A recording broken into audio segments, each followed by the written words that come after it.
All right, guys. You got us, Lyceum, coming at you for episode 3. Today we're talking about Kenosha and Black Lives Matter. It's Saturday, 8/29, so the last recording was Sunday, the 23rd, when everything went down in Kenosha. So we feel obligated to talk about this. But before we do, because this is a super sensitive issue, we just want to take a moment to kind of prepare mentally for a second, because we are Christians. So we've been praying through this throughout the week to make sure that we can handle this topic in a way that glorifies God, because that's what us three are about. So before we jump in, we've been and we probably will continue to talk about these socio-political issues, and the three of us are probably going to be on opposite sides, but we don't find our hope in this stuff. We don't find our hope in a government or a cultural solution. We find our hope in Christ. God has worked for us to provide eternal salvation through Jesus and his death and resurrection. So real quick, just Isaiah 53:5. But he was pierced through for our transgressions. He was crushed for our iniquities.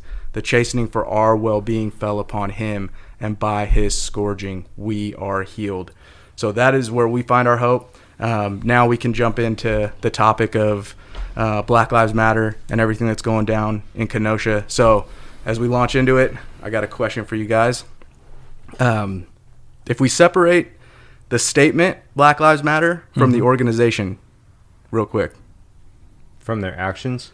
The statement from the organization, not necessarily, yeah, and the actions too, because okay. we're gonna assume that the actions happening are closely tied to the organization, right? So do you guys agree with the statement Black Lives Matter? Yes. Yeah. As the words on the paper read, yes, Black Lives Matter, like all lives matter. I had a feeling you would say that, because that's the response from people. Mm-hmm. Their response is typically, yeah, but all lives matter. And nobody's going to deny that. Like, we all agree that all lives matter, you know?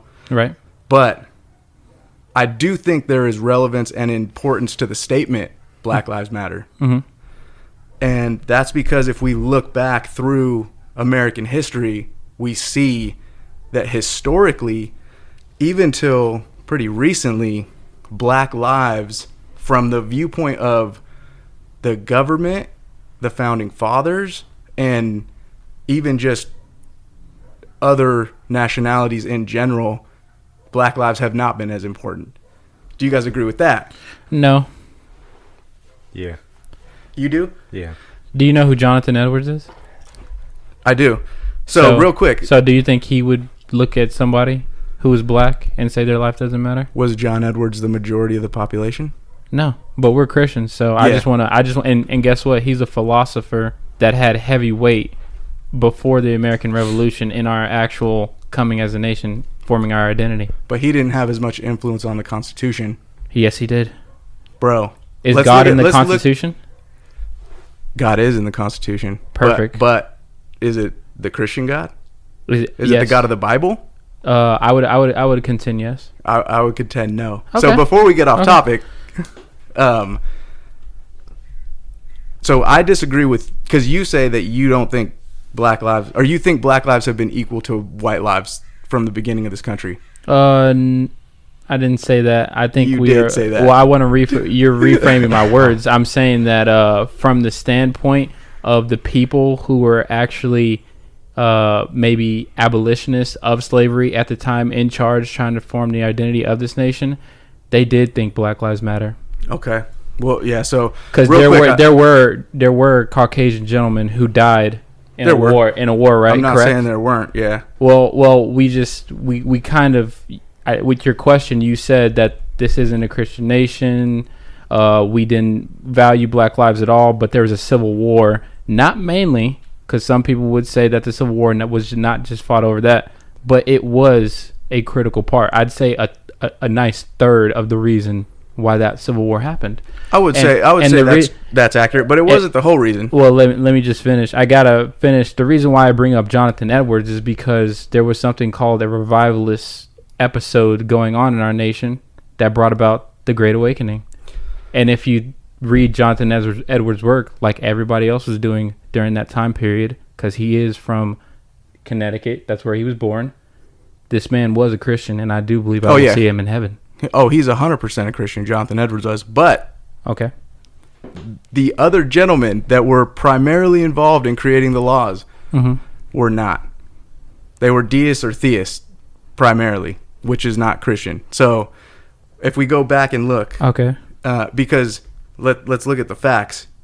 For one, slavery didn't start out in America as race-based slavery, chattel slavery. It started out as indentured servitude. Of course. So you had any race, any nationality could go into indentured servitude, and they would come out of it oftentimes better than not, or oftentimes better than what they went into it with. But then late in the 1600s or mid 1600s, it turned to chattel slavery, strictly race-based, where it was only blacks went into slavery, and that was just an economic reason. And people thought that, I mean, their viewpoint was they were savages, right? They didn't mean that much. So I agree that there was a grand arcing narrative going on that we can just use these people, and I do condemn it outright. I've read about Cotton King, which is the critical point of the economic standpoint that I think you're coming from.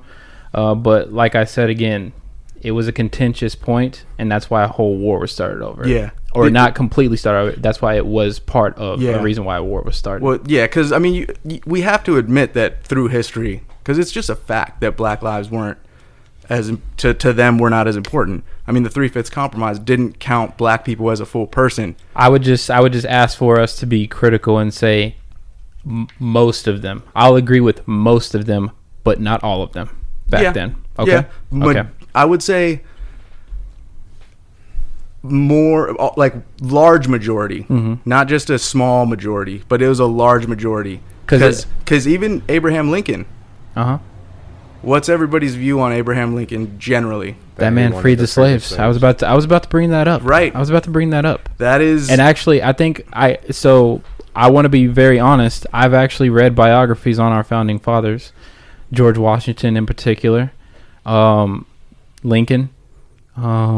It's been a long time. It's been a long time since I hit those books, and I gotta say, if you hear their words go into clarity of their mind, they don't view these people as lesser. They are working towards something where they are saying this is wrong. Okay. Can I say that? Is that fair? Well, let me read this and then all right. In their fourth debate at Charleston, Illinois on September 18th, 1858, Lincoln made his position clear. This is a quote. I will say then that I am not, nor ever have been, in favor of bringing about in any way the social and political equality of the white and black races. He began going on to say that he opposed blacks having the right to vote, to serve on juries, to hold office, and to intermarry with whites. And then in his inaugural address, March 4th, 1861, I have no purpose, directly or indirectly, to interfere with the institution of slavery in the United States where it exists. I believe I have no lawful right to do so, and I have no inclination to do so. Direct quotes from Abraham Lincoln. Okay, I'll give context to those words because I do remember these moments in time kind of specifically in the books that I've read. He was securing borders against outside forces that were directly in contention with America at the time. We were not established fully. We did not have our defenses secured. So what is he trying to do there, ladies and gentlemen, when he says those words? He's making a political move to say, hey, the South, I kind of need my team together for right now. I will solve this problem later, is what I would say is going on in his mind. I agree with some of that. And to your point, Andrew, where you're completely correct, do I agree with what he said there? Flat out, no. But this is very gray. It's not very black and white when you go into the mind of Lincoln, because then this is the same man who at the same time called for the end of slavery. But why did he do that? Why did he do that? Why did he call for the end of slavery? Well, if I had to say, because he knew morally and contextually within the American Constitution that they were writing one thing on paper and conducting themselves actually in reality in a different way. And he said we need to be consistent like that original writer of it intended. The document is made for for where we are now, where we are all free, where we are all allowed to conduct ourselves as we see fit. At the time, while it was not being enacted, it had a purpose to make it so these conditions could be put in place. Mm-hmm. So, like I said, I agree with some of that, but obviously, if he stated that he doesn't think that black and white people should have the same social and political equality, those are words from his mouth. Yep. And if he had no intention of abolishing slavery, that's what he said in his inaugural address, then what he's doing, I agree with you, he's appeasing the South. Well, yes. or he agrees with them. And he's saying, yes, I can't have you guys secede, and we can't have a divided nation. So I'm going to put our union and our unity above these people's lives, because, as he's already said, that they shouldn't have equal rights anyways. And then another thing about Abraham Lincoln is he stated that he did not think black and white people could live together. So while he, at some points, he did say he believed that slavery was not moral, he wanted to send, he said this at one time, like no black or no gray area, that he wanted to send black people out of the country and that they shouldn't live in the United States.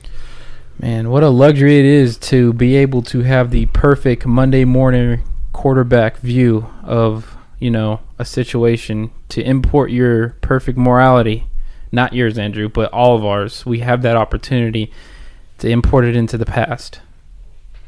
I mean, it's highly unfair because they don't have the luxuries we have right now. Pedro, they just don't. We're talking about slavery. We are talking about slavery. That was horrid. I know. Are you saying that was okay? No, I'm saying that it was an unfortunate circumstance that, yes, was evil, wicked, and should be condemned on every single level. But at the same time, every group, tribe, and nation that has ever populated the earth, no matter what race they were, have either enacted it or been subject to it. Is that okay? And these Western colonies, including in Britain and stuff, we're just catching them on the last ones who did it, on the doorway out of it. But to say that for us to be able to look back at that and look at it through the lens of Scripture, and we can't make a decision, I think that's a cop out. Well, how is it? On what? Because you were saying it's easy to sit here now and look back at the past and be able to look at it from a moral standpoint. Well, think about it this way. Back then, it might. Right now, you have no reason to walk around with a sword on your hip, right? But back in the day, in those old days, everybody knew how to shoot a bow. Everybody did have a weapon, a sword on them at all times. It was not smart to just walk around unarmed, right? But what do you see now? People walk around in flip-flops, unarmored, doing their thing. Why? Because we have a base moral standard that has been set and is being maintained, and we can all operate under, and we don't have to have those fear. But slavery didn't have anything to do with protection. It had everything to do with economic advancement. Yes, in every society. So you're talking about two different things. How am I talking about two different things? You're talking about protecting yourself with a sword. Well, I'm saying there are certain ways about which they conducted themselves. So now we don't need slavery in order to get ourselves economically stable, right? So no one needs slavery. They needed slavery back then. Well, everybody just conducted slavery. It was not a thing that actually race-based slavery. Was it race-based or was it in the United States? Was it was it race-based throughout the whole, throughout all mankind? No. Was it race-based? Nope. Were there ever any Caucasians enslaved, right? Oh, yeah. They used to enslave each other. Okay. So what's going on in Africa right now today? You don't know that there's slavery still going on? What's going on? Exactly. They do it to each other. Okay, so what are we talking? So this is the thing. I'm getting back to the point. Yes, we have a now perfect moral compass, right? That has been created over time through trial and error? No, No? because No? we don't have a perfect So moral compass outside of Scripture. So not through trial and error. It's not. I'm not saying it's perfect, but now I'm just using it for the situation. You have it. Okay, how about this? Instead of the word perfect, because that was a bad word, how about a better moral compass than back then? How about that? Also, could disagree with you because now we have things like abortion that are legal and. I didn't say perfect. I said better. Bro. Is it better? Is it getting better, Andrew? Better than slavery? Yes. Okay, perfect. Maybe. Why is it better all of a sudden? Is it because they realized that it was wrong and they had a war over it, and then guess what? The side that was wrong lost? Pedro, what you're missing, the point is, all I'm asking, Okay. which you disagree with in the beginning, Okay. was have historically black people been viewed equally as white people? No. Okay. That's the whole point. We Okay. don't, because as we dive in deeper, But- you're creating all these little caveats that are mostly invalid. So, So is there any Caucasian group that has viewed another Caucasian group as invalid or lesser in history? probably. I would say in America, Irish Yeah. and Italians, Yeah. right? Yep. Okay, But so, did they ever get treated at the same level? No. Okay, so why'd they be? So yeah. going back to the point, Okay. through history, Mm-hmm. black and white people have not been treated or viewed as equal. Yes. So This is even true. when you move into the 1900s, right, as we Mhm. get into things like separate but equal.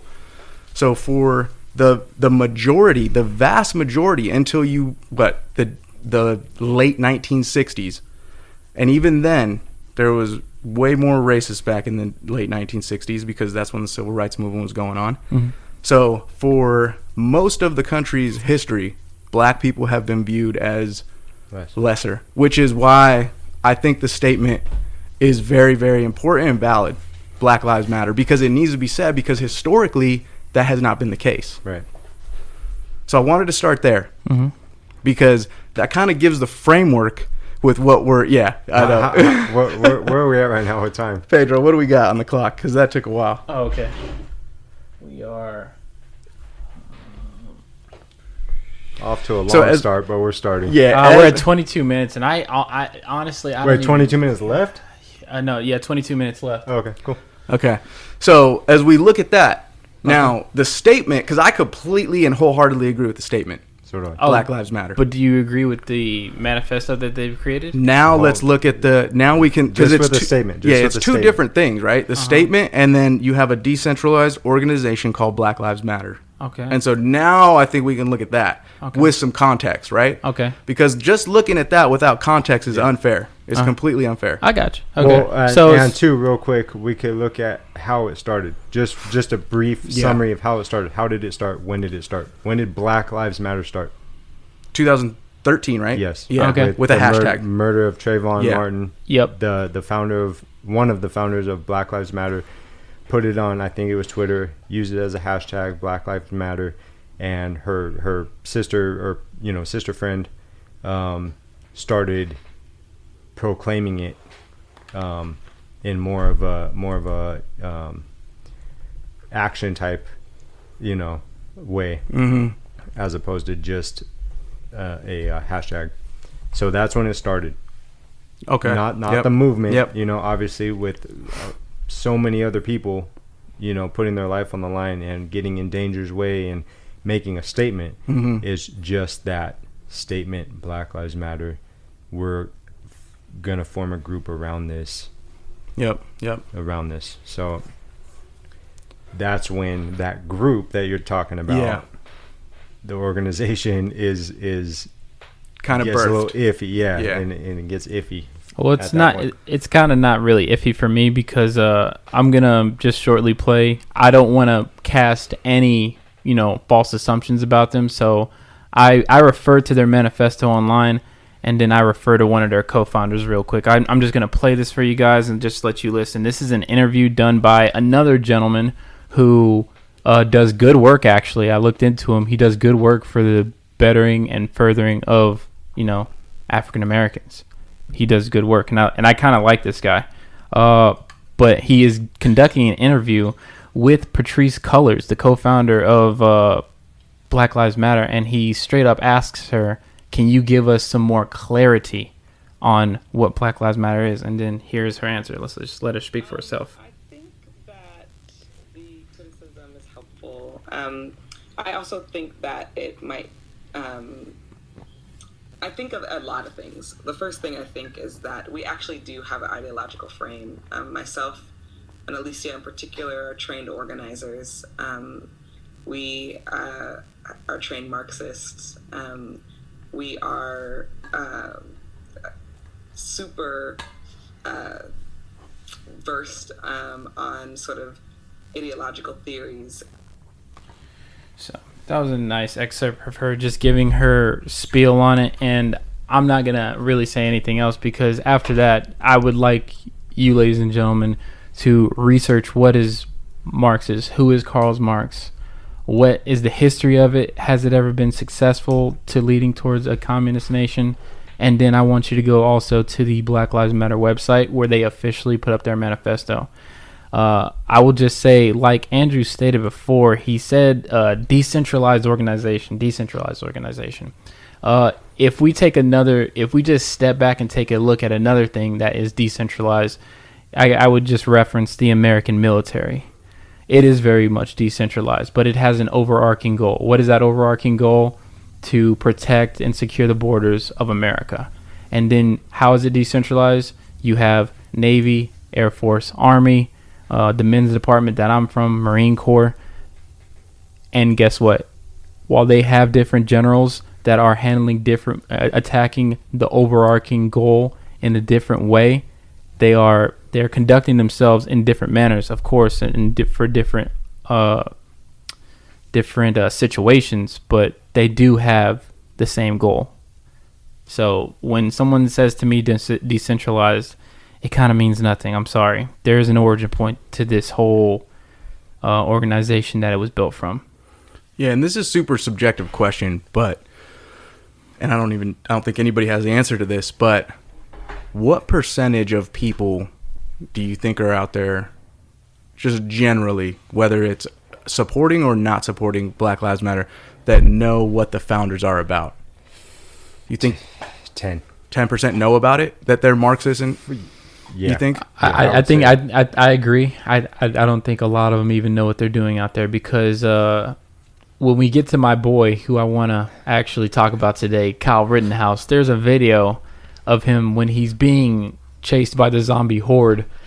Someone in the camera actually yells, "What are we chasing him for? Why are we after?" Why? Someone said that? Someone yells it directly in the camera. So they're herd mentality. So they're, yeah, dude, it's a group thought. They don't even know why they're going after this kid. Well, I think we'll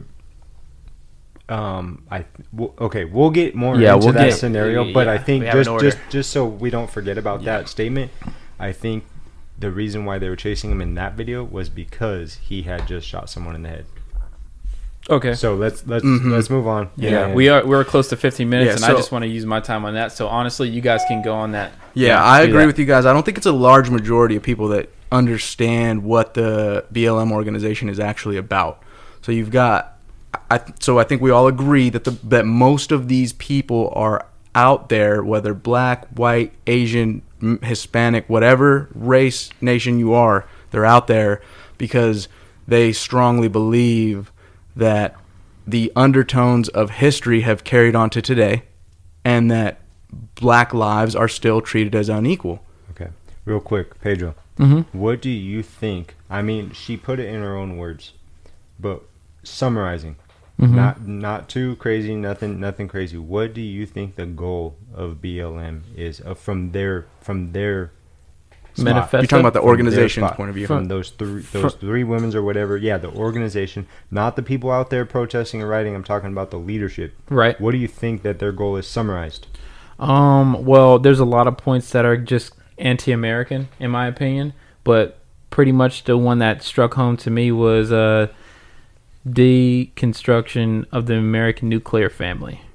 Right. Okay. So we as Christians think you should have what? If you're a woman, you should have a husband, and then you guys, if you have the ability to or choose to adopt, have kids, and that is your unit, and, rest of life goes on. They want to get rid of that. They said it. They say it in their manifesto, and I've actually heard them saying it in a bunch of their protests. It's kind of weird, but once again, I kind of don't want to answer the question. Okay. I want our listeners to actually go to the website themselves and say, hey, I think it's a responsible thing to actually figure out what they believe, and if you are a part of it out there and you're listening to us, find out what we believe. Yeah, that's what you would say to yourself. Very responsible. I think that's very responsible. Yeah. Also, real quick, I don't know if it was us talking about this or if I just saw it somewhere else looking into it, but didn't one of them talk about their ancestor, Fidel Castro? And I don't think they meant directly related to Fidel Castro, but someone would say they called him his ancestor. It was ancestor or relative. It or was something like summoning the ancestry of. Yeah. Okay. Yeah, I'm pretty sure. I don't know if it was from her voice or if that was like a tweet or something. Or, I'll try to find it real quick. But ancestor. Yeah. And man, these people are possessed. I swear. And I have another question. Do you think that they're thriving off of the fear of African American people as a whole? Yes. In America. Yes, it is. You know, the new. We're crippled by fear, shackled by ignorance. Okay. That's what happened. That's how they like you. And real quick, I'm gonna read something real quick that I saw from. I was watching on something on leadership's taking over, and people using fear. Disturbingly, many of Hitler's early measures didn't require mass repression. His speeches exploited people's fear and ire to drive them to support him and the Nazi Party. Well done, Zach. This is a historian position. I like. Here, let me shake your hand. Good job. Because what he's doing there, ladies and gentlemen, he is mirroring. This is the beauty of where we are now, where things weren't recorded as perfectly. He is saying, okay, something like this has happened before. Where can I go to look at it? Reel back to time. Oh, Hitler did the exact same thing. Let's see what's happening. I don't know if many of you out there read about Kristallnacht, but look at what's happening out in the streets when you see businesses getting their business or their things burned down.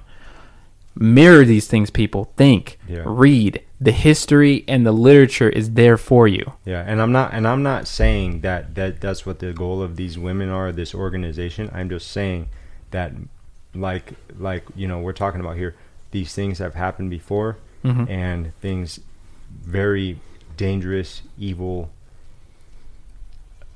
leaders have arose from situations like this and from chaos. I was just saying it's usually out of chaos too. People feed off of that. So I mean, we're in scary times right now.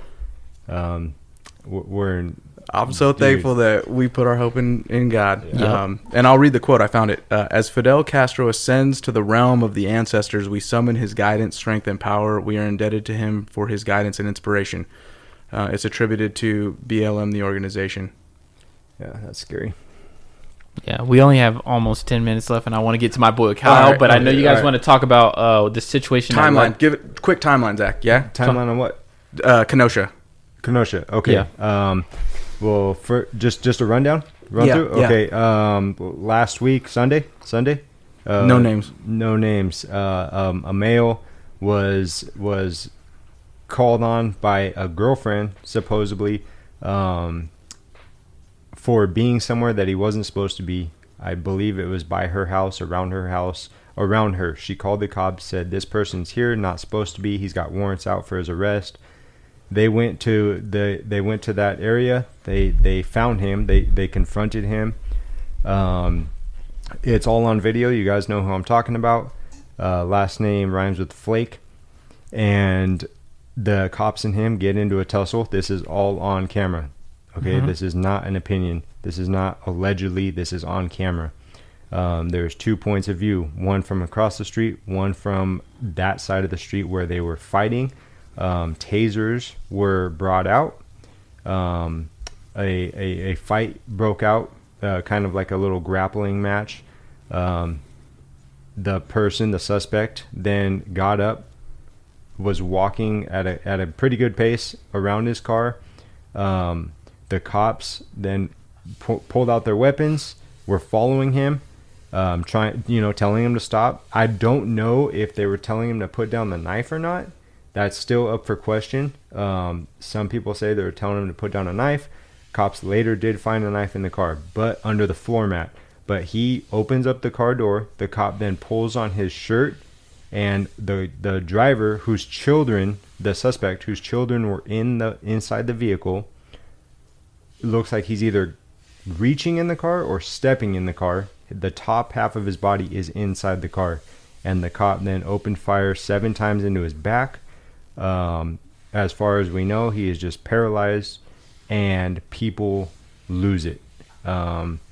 People lose it. They say, "Why did you have to shoot an unarmed black man in the back 7 times?" He was there to break up a fight. A lot of allegations going on, a lot of different opinions, a lot of different sources, and then so from that, just like with George Floyd, riots, protests, and marches are going on in Kenosha. This is where this happened, Kenosha, Wisconsin, and it looked like it erupted. The same thing. Buildings are on fire, cars are on fire. There's fireworks going off. There's people yelling, screaming, and people. The scary thing about this one is they're in.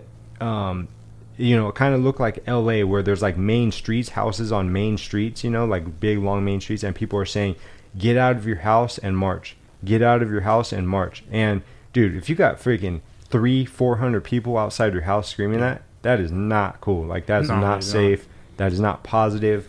You're not trying to make a difference. You're making threats. Anyways, so that's going on. Apparently, a group of vigilantes, which included a 17-year-old kid named Kyle Rittenhouse. Kyle Rittenhouse, my boy. Rittenhouse. Okay, Kyle Rittenhouse, are armed with rifles, medical kits, and cleaning supplies, I believe, to be in there, and they're claiming to I think we have video. Yes, I'll take over from here. And for timeline's sake, was that Tuesday evening when they were out there? It was 3 days ago. So what is that? I think it was 3 days ago.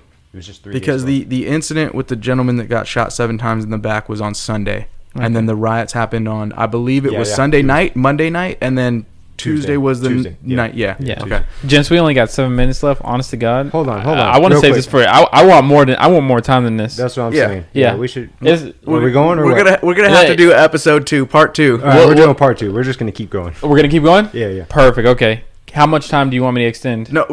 Leave it like that. Okay. This will be part 1, and then we'll record separately part 2. Figure it out from there. Okay. Yeah. So are we gonna stick with the shooting that ignited it, just or go on. Yeah, go on. Kyle Rittenhouse is in Kenosha. Pick it up from there. So now we're in Kyle Rittenhouse. Yeah, he's in Kenosha. What's he doing there? My boy, actually, I don't even need to speak opinion. There's a video of him with an interview of an independent media journalist saying, "I'm here to render aid. If needed, I have my rifle to protect myself. I'm here with this group protecting this business." So his medical kit. Yeah, right? That's his medical kit.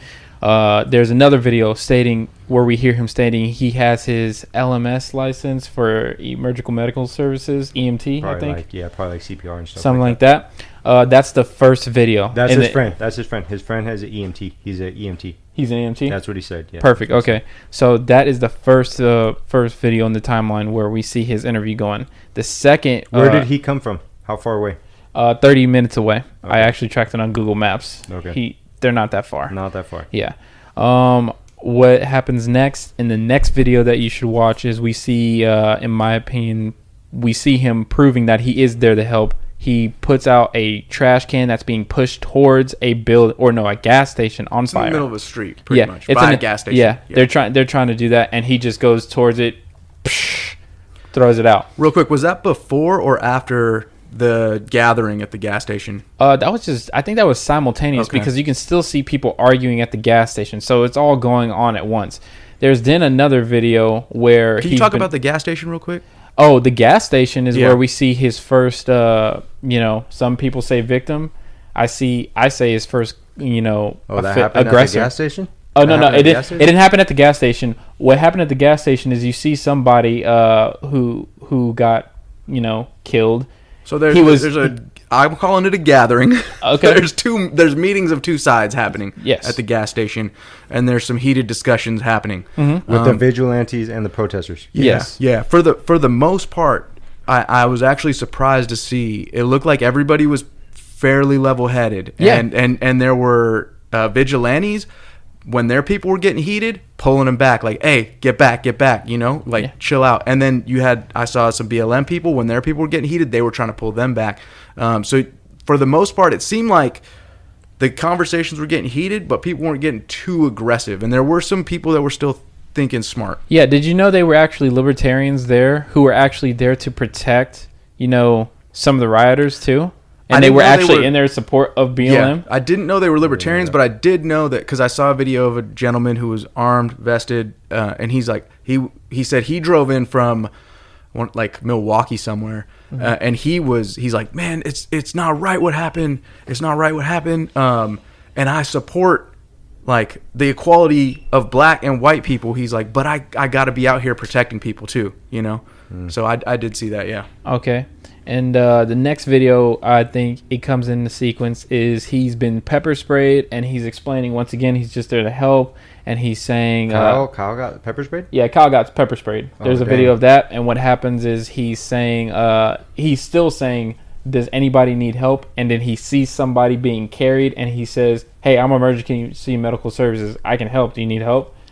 He didn't I say it didn't to see those that exact. Yeah, I didn't see that video. either. The videos are up. The bad part about this is you got to go dig for it, ladies and gentlemen. Right, It's all yeah. scattered. It's all out there though. And And what- that dude, and honestly, that's the bad part about the whole perspective on the first suspect with the police. The whole thing that started this was they were only showing one view on all news media platforms, which is part of the reason why all of this is happening. Yeah, I've seen some ridiculous coverage from both sides. Yeah, And it's sad to see, but I agree. And then we get to the video where he makes his first kill. You see Kyle, for some reason, running, and then his attacker, who is the person we saw at the He's gas. running from somebody. He's running from somebody. Yes, because it's kind of better for him that he was running, even though some people would call him a coward for some reason. I Dude, don't he's know. got an assault rifle in his hands, Yeah. and he's running away from somebody, Yeah. You know, yeah. Well, it's not a stand your ground state. I looked into it, so it's a good thing that we see him being pursued. And what follows to happen is Kyle is attacked from behind by the guy from the gas station, who we now know who is a white guy. Yeah, who we now know to be actually a chomo. Yep. And then, what happens? He tries to attack Kyle from behind for God knows what reason, and then Kyle exercises his Second Amendment right, defends himself, shooting him in the head, and unfortunately killing him in the process. and you you see real quick, you see him as soon as he kills that guy. Whoever's with Kyle, Yep. takes off his shirt, tries to wrap it around the victim's head or whatever, and Kyle immediately gets on the phone. Calls and 911. says- Yeah, calls 911. Says, "I just killed somebody." I just shot someone. And just real quick too, to go back to the gas station incident, the chomo was the apparent aggressor. Yes, he was. He was the guy getting all heated. He was, I mean, one of the few that was very, very heated, and everybody was like, he was, I don't know, he was on one, Yeah, he was on one for sure. He was honestly the one riling everybody up because for some reason I see everybody talking and then I just see him come out of the cut just saying "shoot me," using the N-word, right, and just going off the handle. He's using the N-word. Yeah. Shoot me, shoot me. Dang, dude, what He is said it probably like five times. Yeah, and I'm not gonna cast judgment on him, but he is a registered sex offender, Which or we have- child abuser. Is it, how do you say it? He had to register as a sex offender. Yes. So- and it was for children. And we fact checked this. You're seeing it float around, but we fact checked it. So Right. After that, we are now at the 911 call. Kyle is. Can I slightly back up real quick? Oh, Even go though for we it. fact checked it, can you guys got to fact check all this stuff too? Yes. Don't just take our word for it. Yes, I know we're giving you guys a lot of homework, but honestly, I think it's the smartest thing to do, and we want to make you, better listeners. Yeah, right. and if we're wrong, let us know. And Yeah. but make sure you put some kind of some kind of receipt down with that. Yeah. Yeah, they won't. What's the time? What's the time on check? this part 1? 6 seconds left. Oh yeah, we're going into part 2.